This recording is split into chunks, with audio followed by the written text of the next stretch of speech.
Darkness. True darkness. I'm surrounded by total and complete darkness, not the kind you see when you're in a dark room or when you close your eyes. No, this is like someone painted my eyes with the blackest of paints and buried me deep underground. It's stifling, pressing in around me. It's unnerving, but there's something even worse. The darkness is matched by silence. I've never heard nothingness before. I can't even hear my heartbeat. I can't feel my heartbeat. What is this? What's happening? Silly boy, you used up all your magic. Whatever are we going to do with you? 10? No. I know that voice that isn't a voice, clawing at the back of my mind, begging me to remember. It's feminine. A woman? Mom? No, younger. Much younger. Where am I? The darkness suddenly fled, and I found myself standing within a void of white. The silence remained. I check to make sure I'm intact by patting my body as I glance around for whoever's here with me.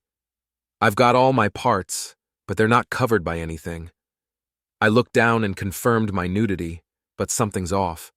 I should have wounds, but I'm not hurt anymore. I was bleeding. What happened? The hole in my hand is healed and didn't even leave a scar. Wait, all of my scars are gone. What the hell? Did I die?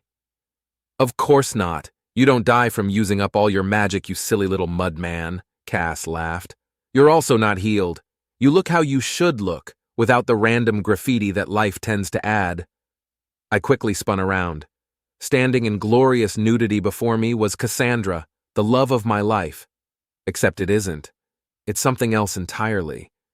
I knew this instinctively, but it took my brain a moment to catch up. Cass wouldn't know about magic, and I don't recall her ever using silly little mud man as a term of endearment. The closer I looked, the more obvious it was that the thing standing in front of me wasn't Cass. Her hair's the wrong shade of blonde, her eyes are the wrong shade of blue, and she's shorter than she should be. You're not Cass, I managed to say, my breath fighting to stay in my lungs as if it didn't want to leave me. You see me as your girlfriend? What do... I ran out of breath. I panicked for a moment, but then realized I was fine. I couldn't breathe, but I also couldn't suffocate. Maybe I can just think. What do you mean? I mentally asked. Well, I'm not exactly appearing to you in a physical form. You're not exactly in a physical form either, for that matter. Your mind is struggling to interpret these things with visual, it smiled with Cass's mouth, and audio stimuli. Are we in my mind? No, but your mind and soul are intrinsically linked. One cannot maintain its form without the other. Then where are we? That, the thing moved closer and fluttered Cass's eyelashes at me, isn't relevant. I don't understand. I took a step back. That's obvious, and I'm afraid that your comprehension of our location isn't at all important. I was going to approach you as you slept tonight, but since the opportunity presented itself sooner... Approach me? I interrupted. Why? Because you're amusing, not just to me, but to many others as well. Unfortunately, for said amusement, you're unlikely to know what to do when you get to your next destination. You'll get there, seek out a scholar, get your little words translated, and end up right back to square one. It rolled her eyes at me. It would take you years to figure out the next step, and you don't have that long. Why not? Because some very stupid mer are getting ready to do some very stupid things, and that will result in your leads drying up. I stare at the thing in front of me, trying to work out what it's talking about. It's starting to look less and less like Cass. Her eyes are now purple, and her hair was now gray, nearly white, but everything else remained the same. How do you know all this? I know almost everything that happens in the mortal realm, sweetie, it said with a smile. I know that you're a human. I know that Nash pulled you out of a dungeon. I know how you felt when you woke up. And above all that, I know what you hope to accomplish. It will be an absolute delight to see if you can do it or not. What are you, some sort of god? Well, it sighed almost comically. I suppose I have been called that, but unlike the gods you're familiar with, I had absolutely nothing to do with creating anything. Neither did any of the other beings known as gods, for that matter. Then why are you known as gods? Mortals love to name and classify things. They do their best to make everything fit into tiny little boxes. especially when they don't know enough about something to even begin to hope to properly classify it. Those with immense power that exist beyond their reckoning are stuffed neatly into the box labeled God. So this thing isn't a god, but is close enough to be called one. It's wearing Cassandra's face, but it claims it's not doing so intentionally. It can read my thoughts too, even when I'm not trying to verbalize them, but we're not in my mind. Doesn't really make much sense, does it? It laughed. If it helps you get over it, you can call this place limbo or purgatory. You're more familiar with such concepts, and the only real difference is that this isn't a waiting area for the dead. I see. Well, what do you call this place? I don't. Things like me don't have any reason to name things. Among ourselves, we're simply able to broadcast a thought with complete context. If I want a specific person to meet me in a specific place, all I have to do is think about the details. However, none of this is relevant, Nick. Okay, so we're in limbo, but not really. And you're a god, but not really. So what do you want with me? There we go. It raised an index finger and tapped my nose. Finally, we can get to business. You're going to Bolasir. When you get there, Yolk will want to visit some scholars to get the text you found in the dungeon translated. His childish thirst for knowledge will cause him to decline an invitation to see the dragon. Do not let him decline that invitation. It's hard to imagine Yolk turning down the chance to see a dragon. To him, it's just a sleeping dragon. It will be there once your task is complete. Whether he sees it now or 5 years from now doesn't really matter to him. The puzzle of what you are and where you came from is a much more pressing matter to the cutest little orc scholar. I found myself taken aback by that description of Yolk, but managed to press on. What do we do after seeing the dragon? The choices afterwards will be clear, and you'll know which one to make to continue your trek back to Cass. If you need another nudge at some point, I'll pop by. Why are you helping me? Just because I'm amusing? Don't underestimate the value of amusement to a being like me. But the actual reason is that I'm rooting for you. It smiled, but its mouth had changed. It wasn't Cassandra's anymore. The lips were fuller and the teeth were far more pointed. It would break my heart, metaphorically speaking, to see you fail your great quest. If it weren't for my pact, I'd tell you exactly how to get to where you need to get to. It gestured with one of its arms, and the sound of chains clinked from somewhere. I blinked in surprise and suddenly saw the source of the noise. She was covered in chains, and the links were made of solid crimson light. They sent sparks flying at even the slightest movement. I looked for what they were attached to, but the chains began and ended inside the being before me. I could only imagine that they were attached directly to its bones. How didn't I see these before? Your perception is limited, Nick. There's a lot that you can't see, hear, smell, or feel. Perception is a funny thing, though. Once someone points something out to you, suddenly you see it all over the place. It grinned. Its appearance had changed. It no longer looked like Cass at all. Its hair was radiant blue, its eyes were deep purple, and its skin had a mirror-like quality to it. It was still nude, but its proportions had changed. It was now taller than me, and was shaped more like Nima than Cass, including the odd alligator teeth that all orcs have. Somehow, this set me at ease a bit. Should I tell the others about you? Yulk and Nash will believe you, so you can tell them if you think it will make things easier. If you tell others, they will understandably believe that you're not well in the head.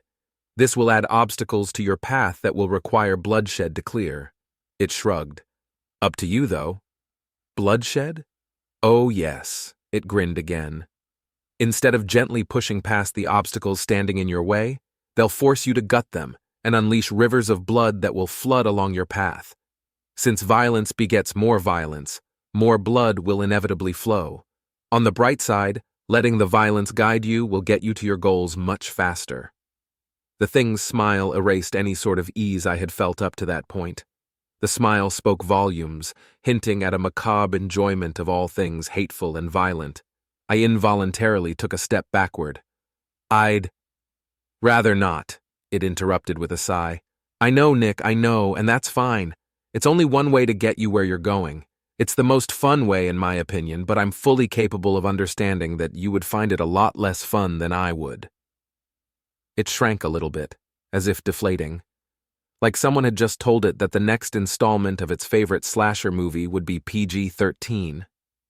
Then it laughed a bit and came back up to full size. "You have more questions and we've got time. I'll answer what I can, though the answers will likely be disappointing," it said. What happened to me? How did I end up in this world? I don't actually know. You were outside of our perception until Nash lifted you from that altar. Is Cass okay? I don't know. She's outside of my perception. Damn, I crossed my arms to think for a moment. Why are you the one who is approaching me? I like to play with mortals, and so I'm far more familiar with doing so than others of my kind. Plus, I really wanted to. It smiled. I threatened to throw a temper tantrum if I wasn't picked.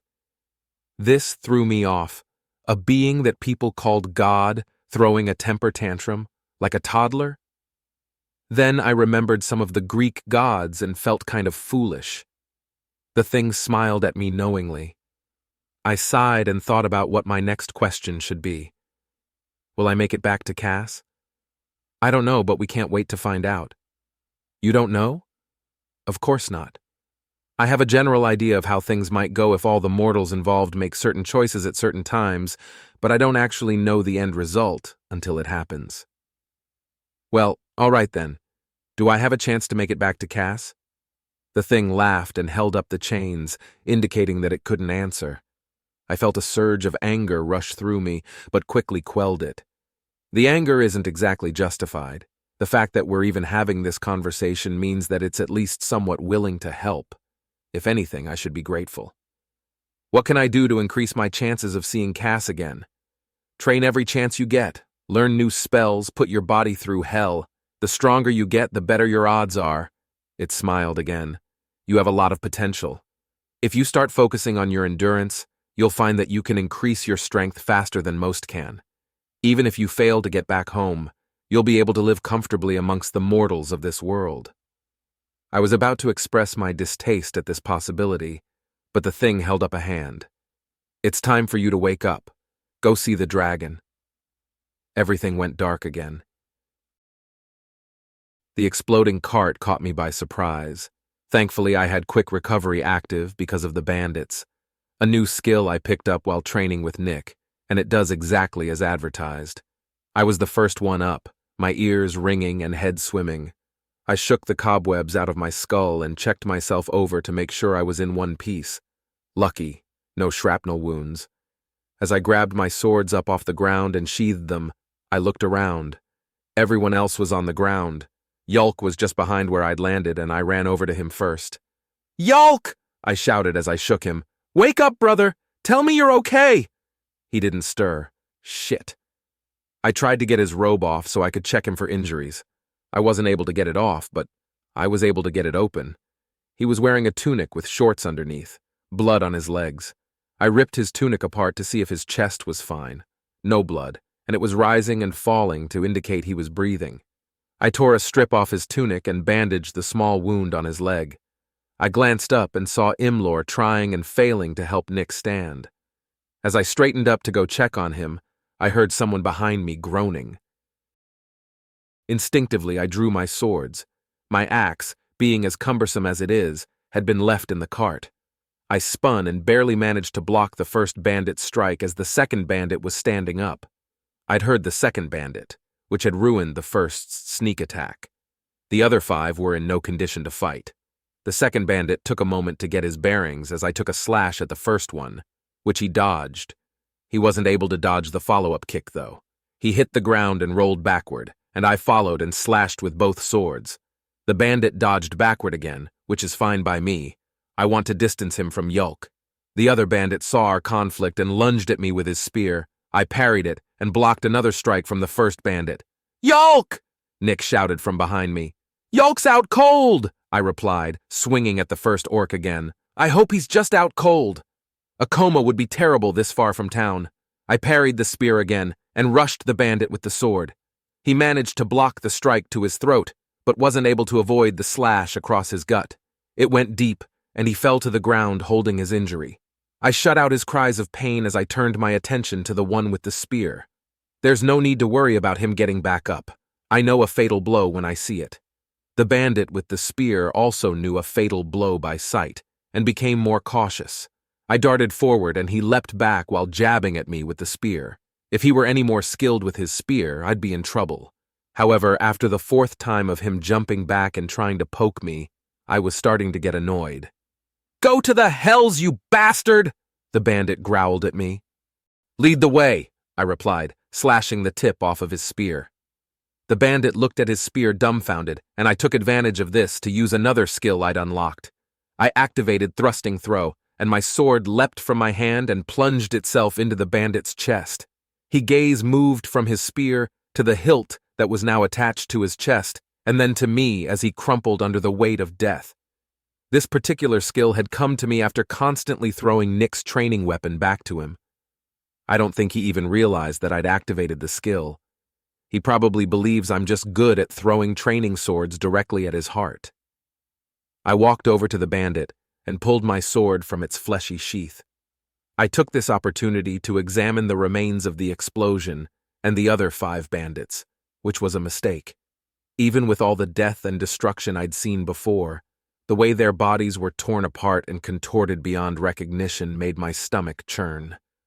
I turned away and closed my eyes, trying to think of anything else so that it wouldn't stick with me. Food's a bad thought. No. Let's think about relaxing at the training field, staring up at the sky, watching the clouds go by, Nima by my side, giggling at something I said. Not even a joke, but she found it funny regardless. A good memory to blot out the bad. "Help!" An unfamiliar voice called out from behind me. I turned to look and saw the dwarf we'd ran past earlier, now kneeling over Nick. Imlor was also on the ground. I wiped my swords on Spear Bandit's pants and kicked Yulk's shoe as I passed, but he didn't even stir. Gods, he's out for the count. I hope he's all right. "What's going on?" I asked the dwarf as I approached. The gnome was hit and bleeding out, and human? Human? What? He's a human. That doesn't matter, though. Focus up. What happened? "Oh, I guess he figured out how to use healing magic. He used it on the gnome and then passed out. He's wounded pretty bad. Looks like he was hit by a bunch of shrapnel," the dwarf explained. I knelt and checked the boy's wounds, and the dwarf was right. He had a hole clean through his right hand, another hole in his shoulder, 2 in his left leg, and 1 in his right leg. I couldn't find any holes in his cuirass, though. I breathed a sigh of relief. "He'll be fine," I said. "How can you say that? If he lost enough blood to pass out, then he definitely won't be fine. We gotta do something." "Look at the ground. There isn't nearly enough blood here to cause someone his size to pass out," I explained. "Plus, our healer is down for the count. Ain't a damn thing we could do even if we wanted to." "We could bandage his wounds at least," the dwarf muttered.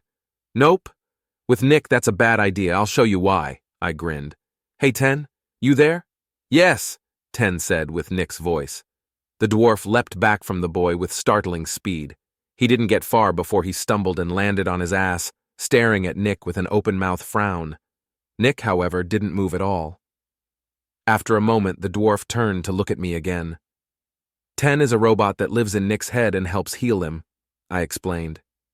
"I'm not a robot," Ten said. "Close enough.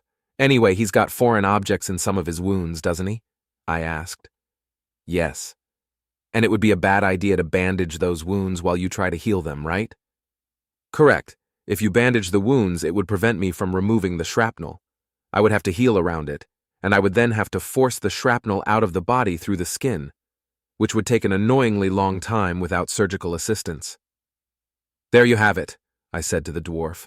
"All we can do is wait for our injured to wake up. Nick healed Imlor, Ten's healing Nick, and Yulk doesn't have any visible injuries. He's probably got one hell of a concussion, though." I see," the dwarf said, starting to shake off the shock. "Anyways, I'm Nash. What's your name?" I'm Renvi Marfix. Pleasure to meet you, though I wish it were under better circumstances." "Yeah, me too," I chuckled darkly. "So what were you doing out here, Renvi?" "My uncle owns one of the biggest suppliers in Bolisir, and I was transporting mining equipment to Kirkana for him. Shovels, picks, buckets, and some bang clay. Recipe C," he explained.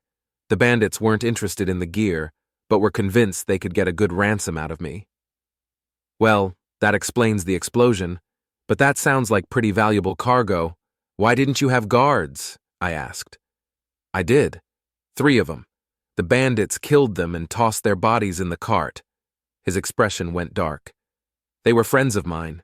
We grew up together, but they became adventurers and I became a businessman. Now they're dead.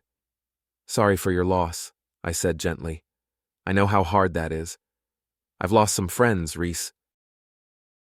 Nick suddenly sat up as if he were in the middle of a fight, and then winced at the pain his various injuries caused. He looked around in an odd way, as if glad his eyes were working. He looked at Renv, then at me, and then closed his eyes and took a deep breath. You all right? I asked. Yeah, I'll be okay. He looked at Renv again. Never mind, I'm fine, just used all my magic. How's Imlor? He's out, but looks all right. Yulk's out too. He's not up yet? Wait, how long was I out? Just a few minutes, Renv said. I'm Renv, by the way. Didn't get a chance to make introductions with all the excitement. I'm Nick, the boy replied. Nice to meet you. They discussed how we had got to be where we are, but I was distracted by Yulk. He'd been out for a while. He'd probably taken a knock on the head, but I hadn't seen any blood. I wondered about trying to load Yulk and Imlor into the cart, but the Hanarses looked angsty. The explosion had probably put them on edge, and a kick from one of them would be bad no matter who it connected with. Nick, has your magic recharged at all? I asked. Let me check. He closed his eyes and concentrated for a moment. Yes, I've got about a quarter of it back. I want you to heal Yulk. Can you move? Not on my own. 10 says my leg's fractured. All right. Nick looked up at me questioningly as I stood and brushed the dirt off of my knee. I grinned as I leaned down, placed my arms beneath his armpits, and lifted him from the ground. He protested a bit as I carried him over to Yulk's still unconscious form, and winced as I set him down. Heal him, I said. What's wrong with him? Nick asked. I don't know. Probably took a knock to the head. Just cast the spell and let it figure it out. I'm pretty sure that's not how it works. I'm pretty sure it is. You think healers have time to figure out what's wrong with a person before they heal them? I asked angrily. But, fine, he relented. Lae ronim tsak. A faint light glowed around Nick's hand as the spell went to work on Yulk. I crossed my arms in satisfaction, but raised an eyebrow as I noticed the light didn't fade like it normally would. The spell was still going. Whenever Yulk or other healers cast a healing spell, the light would only last for about a second. Before I could say anything, Yulk's eyes shot open and he sat up. Nick let his arm drop to his side as Yulk looked around trying to figure out what was going on. Finally, my brother looked at us and tilted his head questioningly.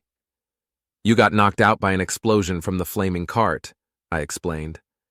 Then I healed you, Nick added with a grin. You healed me? Yulk asked with a shocked expression. Well, congratulations on unlocking your first healing spell. Which was it?